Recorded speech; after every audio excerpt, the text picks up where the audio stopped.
Alam niyo po ba, sa Ephesians chapter 1, we were created because of love.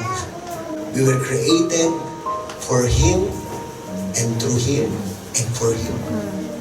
Ginawa lang tayo ng Diyos para mahalin. Realize niyo ba yan? Kasi po mga kapatid, yung isip na dapat mong gawin to, that's a religious mindset. Religious mindset yun. Para tanggapin ka ng Panginoon, kailangan mo gawin mo to. Hindi po.